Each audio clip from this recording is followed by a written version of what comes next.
Olá, este é o podcast Tozini Freire, a conexão entre um dos maiores escritórios de advocacia do país, os assuntos mais relevantes do direito empresarial e você.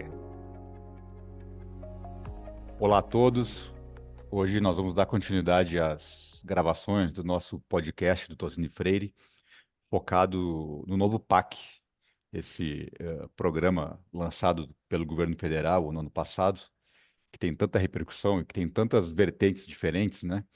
Hoje, nós vamos falar de um setor específico contemplado dentro do programa, que é o setor de defesa. E setor que vem ganhando uma dimensão gigantesca diante do cenário global, conforme vamos falar hoje com o nosso convidado, que já vou apresentar. Vale relembrar que esse novo PAC ele foi lançado em agosto do ano passado, prevê que seja o grande edutor de desenvolvimento brasileiro nos próximos anos, é a grande aposta do governo Lula nesse aspecto. Promete 1,7 trilhão em investimentos até 2026, e uma parte disso está alocada no setor que vamos discutir hoje, o setor de defesa. Tem um pilar específico dentro do novo PAC chamado de Inovação para a Indústria da Defesa. Meu nome é José Augusto Dias de Castro, sócio do Tozini Freire na área de Direito Administrativo e Projetos Governamentais, e hoje eu tenho a alegria de estar aqui com o meu sócio, Jun Makuta. Tudo bem, Jun?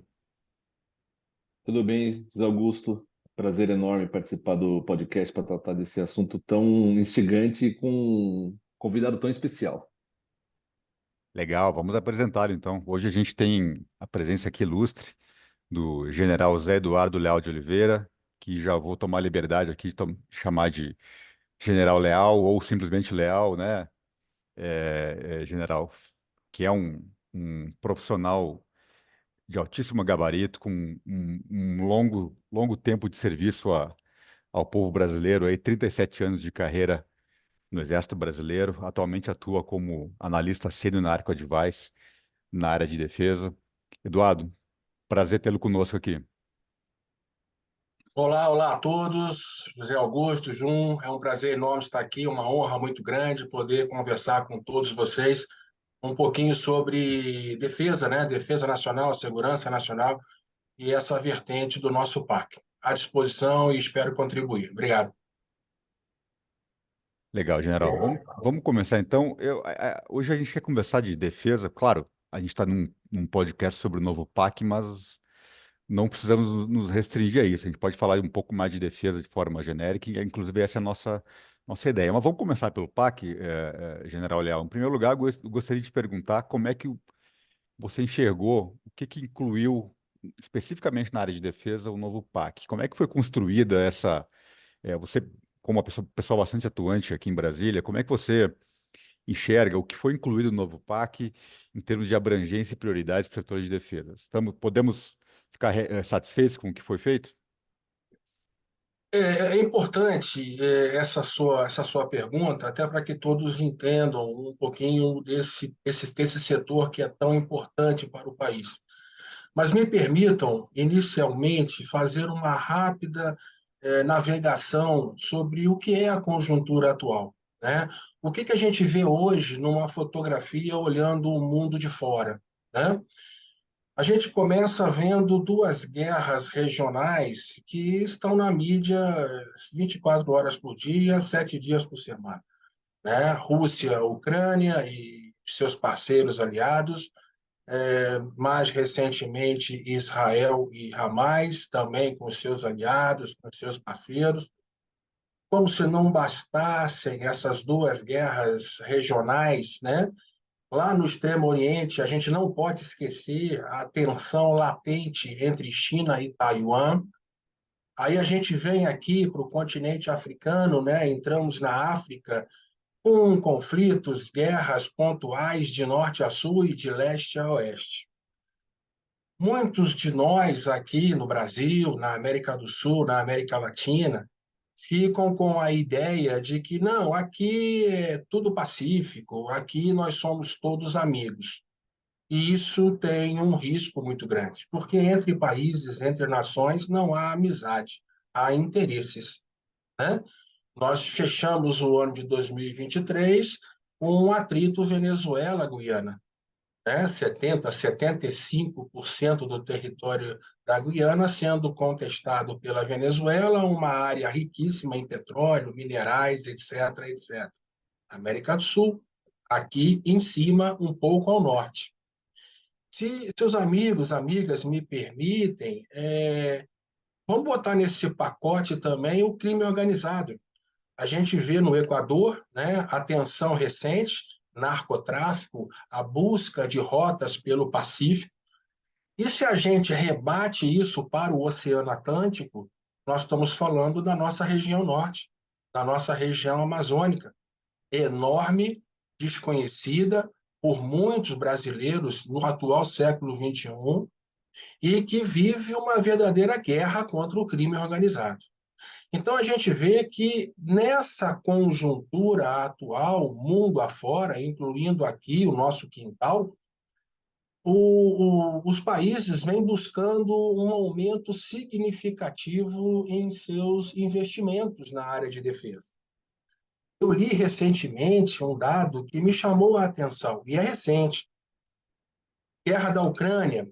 A demanda da Ucrânia por munição de artilharia para os seus canhões é de 200 mil tiros por mês.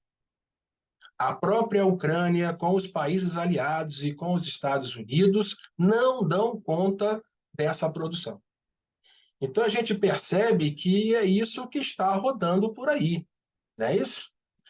Para fechar essa parte introdutória, eu quero destacar a todos, né, que nós temos no corrente semestre o maior exercício militar a ser executado na Europa.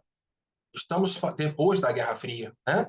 Nós estamos falando de mais de 30 países participantes, nós estamos falando de mais de 90 mil homens e mulheres, 90 mil militares. Então, eu acho que tudo isso acende uma luz amarela e dentro do que você colocou, abrangência, oportunidades, prioridades, né? E isso deve ser levado em conta. Mas vamos para o PAC. Você falou no PAC, o PAC Setor Defesa, 53 bilhões, e normalmente esse PAC ele está vocacionado, direcionado para os chamados projetos estratégicos da Marinha, do Exército e da Aeronáutica. Projeto estratégico não é coisa para amanhã, para a semana que vem ou para o ano que vem. É coisa de longa duração. E essa longa duração também nos acende a luz amarela. Porque se houver um retardo no aporte de recursos, etc., etc., etc., quando esta longa duração chegar ao seu final, corre-se o risco de aquilo que se fez há 10, 20, 30 anos atrás já estar obsoleto. Vocês querem um exemplo? Projeto CISFRON, que é o Sistema Integrado de Monitoramento de Fronteira, capitaneado pelo Exército, que teve o piloto há mais de 10 anos na região centro-oeste. Segue em passos lentos para o norte e para o sul, nós temos 17 mil quilômetros de fronteira terrestre. E esses passos lentos, daqui a mais 5, 10, 20, 30 anos, não vai garantir que o seu projeto piloto tenha uma tecnologia compatível com o momento futuro. Então, tudo isso você tem que botar na balança. Mas vamos às forças, né? As três forças. Eu acompanhei o ministro da Defesa, José Múcio, os três comandantes, no Congresso Nacional no ano passado. Vamos começar pela Marinha. O almirante Olsen, comandante da Marinha, deixou muito claro o seguinte, 2 pontos, abre aspas. Se nada for feito, em 4, 5 anos, 50% da minha frota, do meu poder de combate, do meu poder operativo vai parar. Gente, nós temos um litoral gigantesco, a chamada Amazônia Azul, riquíssimo. Vamos ficar com mais da metade do nosso poder naval parado? Setor nuclear, que é a responsabilidade da Marinha. Há quanto tempo a gente vem escutando do submarino nuclear? Ou de propulsão nuclear? Isso é a pontinha do iceberg. A tecnologia nuclear hoje deve ser de domínio dos países que querem ser grandes. Vamos para a Força Aérea. Compramos recentemente as aeronaves de caça, os aviões de caça Gripen. Foram 36 aeronaves adquiridas. Sabe quantos nós já recebemos? 7. Menos de 25%. E isso vai se esticar ao longo do tempo e isso não é bom. Helicópteros de combate. Helicóptero russo, Mi-35, comprado no início dos anos 2010 e foi colocado lá na base aérea de Porto Velho, Rondônia. Eu voei nesses helicópteros. Viveram 12 anos. Já estão aposentados. Hoje, a nossa Força Aérea não tem helicóptero de combate. E para fechar a Força Aérea, o setor espacial está com a nossa FAB. Nós temos uma base de lançamento fenomenal, que é Alcântara. O que a gente lança de Alcântara? Fica a pergunta. Vamos para o Exército, vamos tentar fechar com o Exército. Os nossos blindados, os nossos tanques de combate e a nossa artilharia de campanha, o nosso poder de fogo, lamentavelmente estão desatualizados. Quando a gente vê a guerra da Ucrânia, é blindado para lá, artilharia para cá. E a gente, lamentavelmente, precisa fazer uma atualização nesses meios. Nós temos, sim, o material Astros da Avibraz, que é uma ilha de modernidade dentro de todo esse cenário que não é aquele que nós gostaríamos. Essa artilharia de mísseis e foguetes nos proporciona dissuasão, e isso é muito bom. Então, eu não vou só aqui colocar pontos que podem melhorar, mas também um exemplo altamente positivo. A nível exército, setor cibernético, marinha no nuclear, força aérea no espacial, exército no cibernético. Gente, as nossas infraestruturas críticas, estou falando de Brasil como um todo, recebem milhares e milhares de ataques cibernéticos por dia. Setor bancário, setor energético, setor de telecomunicações, é uma vulnerabilidade grande. Estamos bem? Talvez sim. Pode melhorar? Com certeza. Então, a gente precisa também investir na cibernética.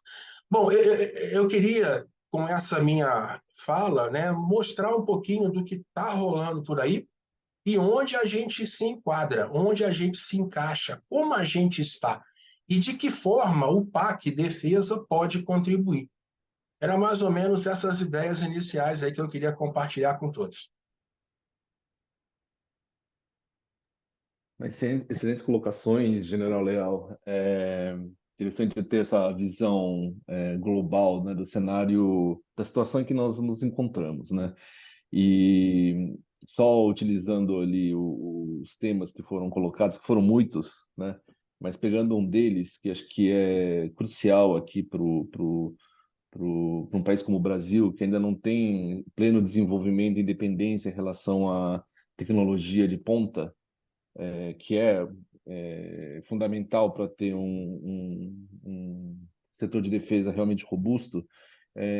Queria ouvir um pouco a sua opinião sobre as políticas de offset que o Brasil adota, né? Sobre efetividade, o que poderia eventualmente ser melhorado para melhorar a posição do Brasil diante do quadro global que a gente se encontra atualmente. Olha, falar de política de offset, né, a política de compensação, é algo que precisa ser realmente aprofundado. Eu entendo que o offset é algo extremamente necessário para o desenvolvimento tecnológico de um país. E o offset deve caminhar na direção da tecnologia. Eu vou citar um exemplo rápido que eu tenho comigo. O primeiro offset que nós fizemos como Brasil na área de defesa foi lá na década de 1950. O Brasil comprou aviões ingleses e a compensação foi a venda para a Inglaterra de algodão. Tipo, toma lá da cá, eu compro o avião e você me compra algodão. O tempo passou, a gente vem evoluindo, né, nessa parte de offset, né? Um exemplo muito favorável nesse período, nesses 70 anos, é a própria Embraer. A Embraer ganhou muito com o recebimento, né, via offset de tecnologia, o que coloca hoje, inclusive, a Embraer, não só a Embraer Defesa, a Embraer como um todo, como uma das 100 maiores empresas do mundo. Ela muito se valeu do offset. É um exemplo altamente positivo, tá certo? Alinhado com a colocação que você fez. Mas mesmo passado aí 70 anos, a gente ainda tem muito que evoluir na compensação. Hoje, a Marinha e a FAB, principalmente a Força Aérea, aplicam de maneira satisfatória essa compensação de offset. A Marinha costuma colocar normalmente isso no seu programa de submarinos, que é o ProSub. A Força Aérea procura colocar isso no seu programa FX2, que é o Gripen, né? Produzido aqui em Minas Gerais, né?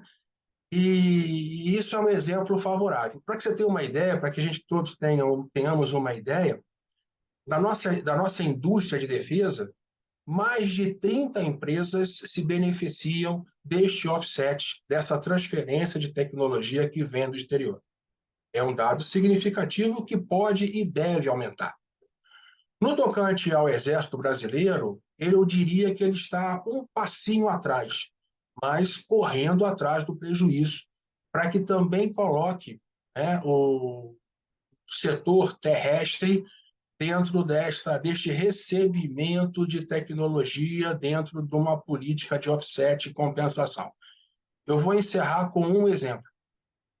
O fuzil automático leve 762, né, o FAL, né, que é o armamento usado desde a década de 70 pelo Exército, veio de origem belga, e a nossa indústria de material bélico, a Imbel, em todo um processo de absorção tecnológica, etc., hoje produz um fuzil próprio, chamado IA-2, que é de excepcional qualidade. Eu atirei com o FAL, eu atirei com o IA-2, e um não deve nada a ninguém. Então, nós, indústria brasileira, ganhamos sim com esse offset, nesses pouquíssimos exemplos que eu compartilho com todos vocês. É interessante ouvir esses comentários sobre offset, né, General Leal, porque deixa claro o poder que que as aquisições de defesa têm, não só para suprir as demandas das nossas Forças Armadas, mas também como indutor de desenvolvimento, indutor de geração de tecnologia em nível aqui. Isso é algo que é interessante porque passa a ser demonstra uma função horizontal das compras públicas, não só de suprir demandas da administração pública, mas também de gerar conhecimento, internalizar tecnologia. Isso é muito interessante. Mas para isso precisa de dinheiro, precisa de orçamento.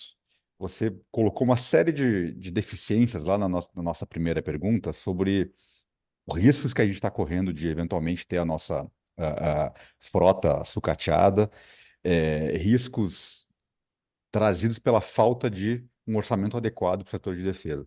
O que a gente sabe que tem aí projetos de lei no Congresso Nacional buscando aumentar a fatia do orçamento destinado para Forças Armadas, querendo passar enfim, de 1,2%, 2%, enfim. O que a gente pode esperar em termos de priorização do setor de defesa dentro do orçamento brasileiro? Será que podemos esperar alguma melhora ou vai vir mais corte pela frente aí?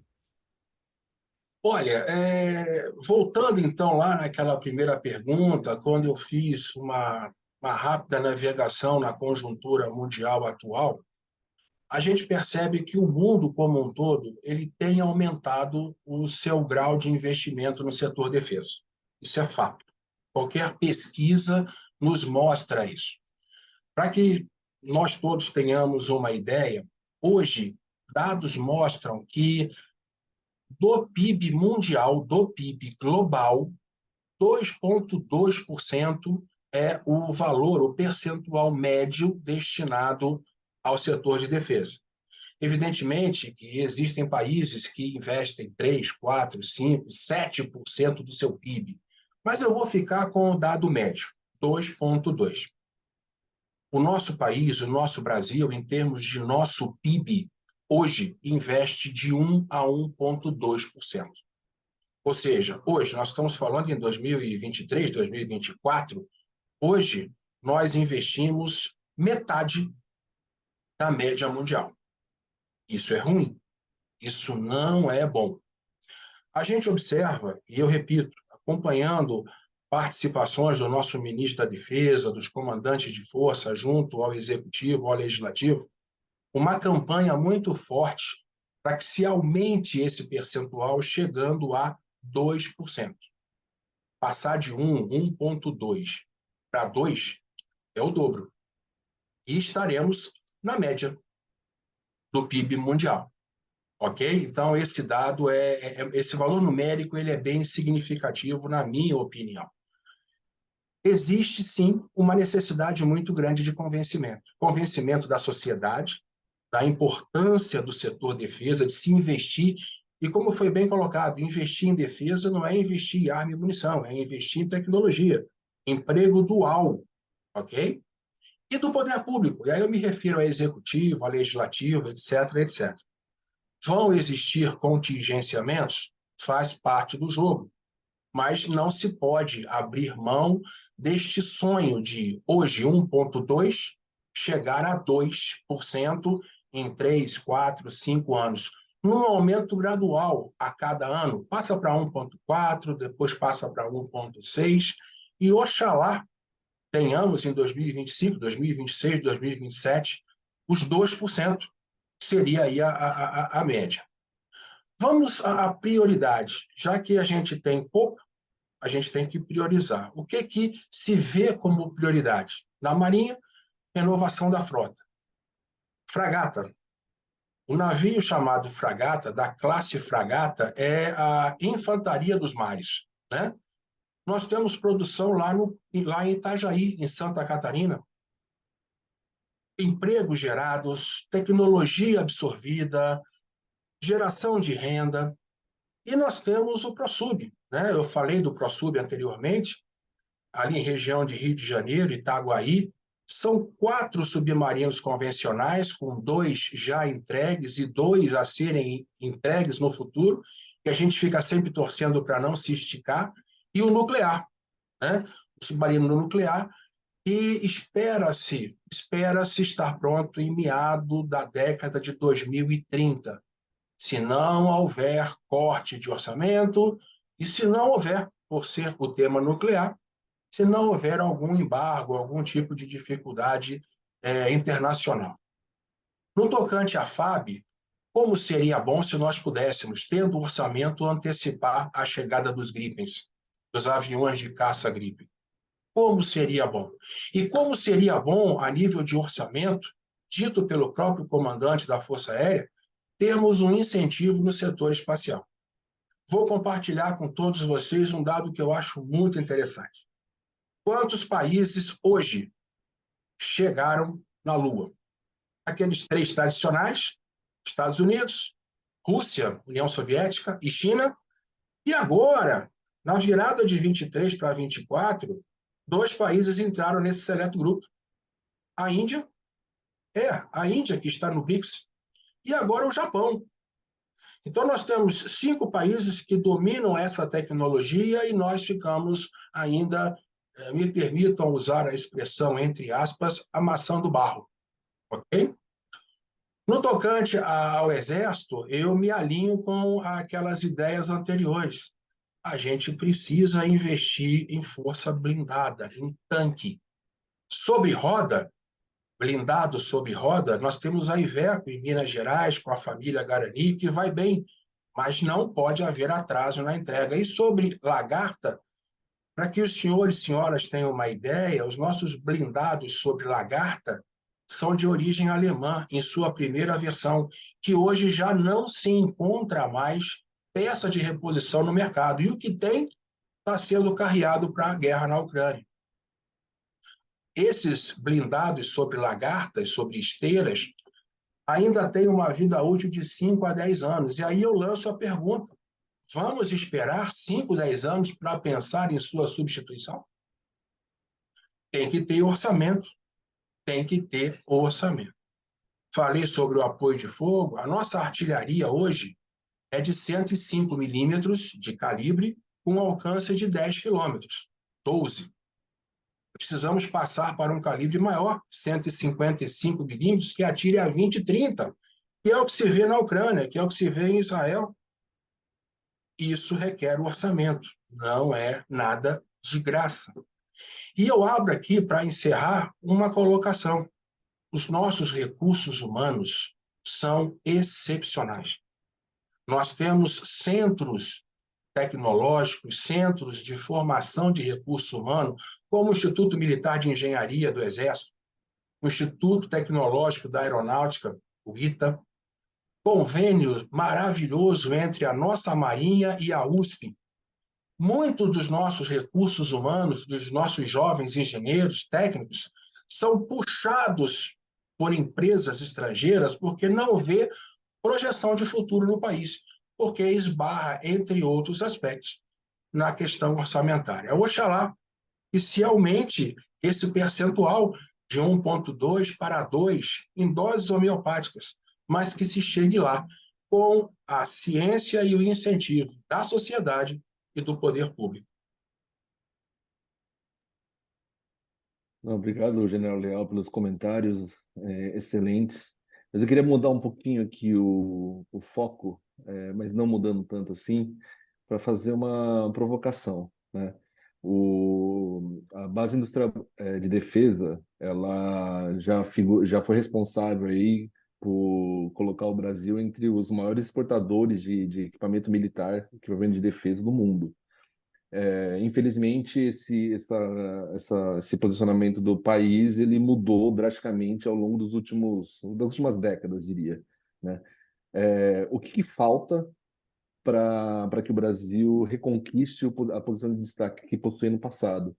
E, além disso, eu queria também ouvir um pouco a sua opinião sobre a decisão que foi recentemente divulgada pelo Banco do Brasil de parar de financiar o setor, que acho que é um golpe duríssimo, né, de um setor que já enfrenta muita dificuldade. Queria ouvir um pouquinho a sua visão. Não, obrigado aí para a gente poder compartilhar esse tema, esse assunto específico, pontual, né? Eu acredito muito na nossa base industrial de defesa, agora chamada Base Industrial de Defesa e Segurança, abreviatura BID. Você bem colocou, na década de 1970, 80, a nossa base industrial era totalmente pujante. Os blindados, tanques, Cascavel, eram exportados ao monte. O próprio sistema Astros da Avibraz, que eu comentei anteriormente, ele era exportado para o Oriente Médio, de uma maneira geral, também com uma taxa de lucro fantástica. Anos 70, anos 80, veio o final da Guerra Fria, entramos na década de 1990 e a nossa base industrial de defesa apontou o seu nariz para baixo. E, de fato, nós tivemos um declínio grande nessas últimas décadas. Que bom que nesses últimos anos a coisa começa a mudar, a coisa começa a melhorar, né? E cada vez mais se necessita de incentivos, se necessita de recursos.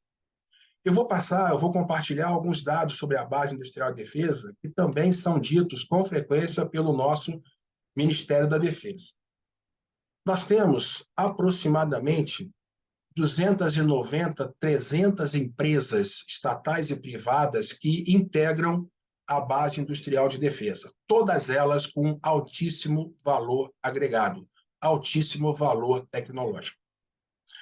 Para que se tenha uma ideia, o portfólio de produtos da nossa BID orbita em 1.500 produtos. Ou seja, não é ruim, muito pelo contrário, é um dado a ser aplaudido. Para que se tenha uma ideia, essa BID, né, ela representa, em termos de PIB, 5%.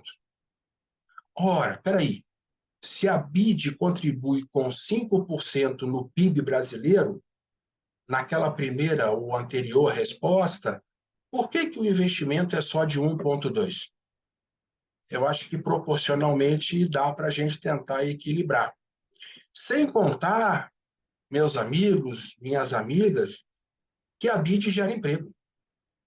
São mais de 3 milhões de empregos associados à base industrial de defesa, seja ele emprego direto, seja ele emprego indireto. 3 milhões é um dado significativo. Falando das exportações, no ano passado, a nossa Embraer exportou 180 aviões civis e militares. Se nós dividirmos 180 aviões por 12 meses, são 15 aviões vendidos, exportados por mês.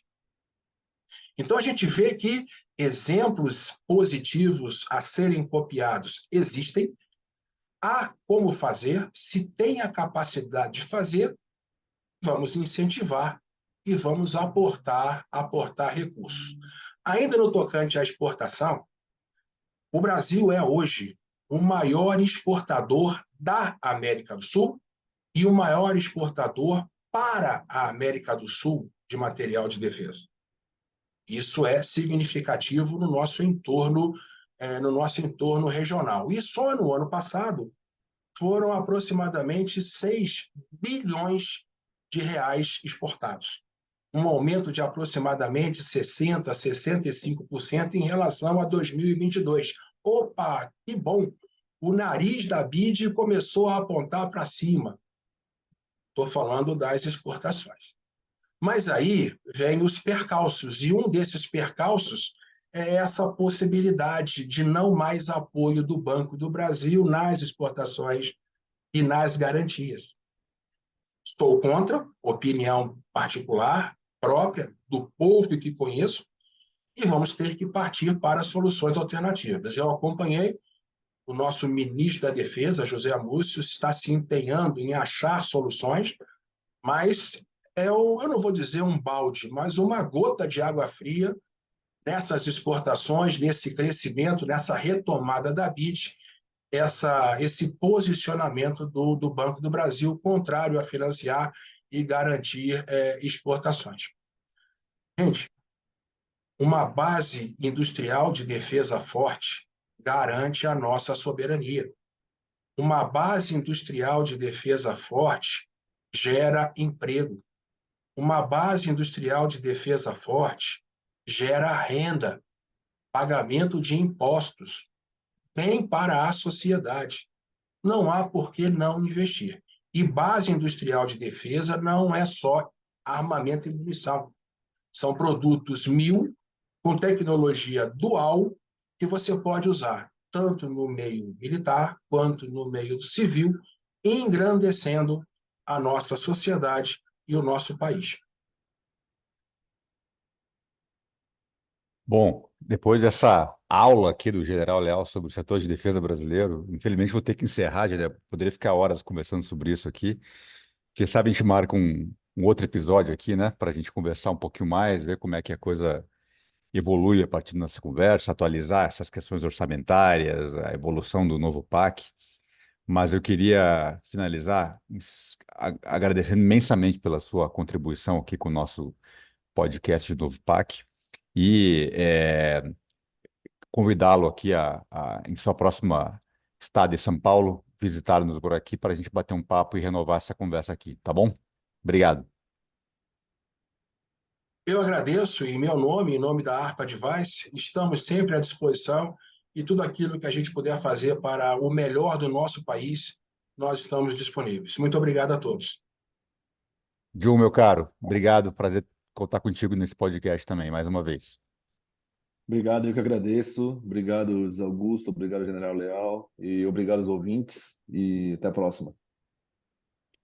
Convido você que certamente adorou essa conversa que a gente teve aqui, a se inscrever no nosso canal do YouTube, do Tosini Freire, curtir esse vídeo e, enfim, se manter informado aí dos próximos episódios, com todo o conteúdo que o Tosini Freire gera nas redes, enfim.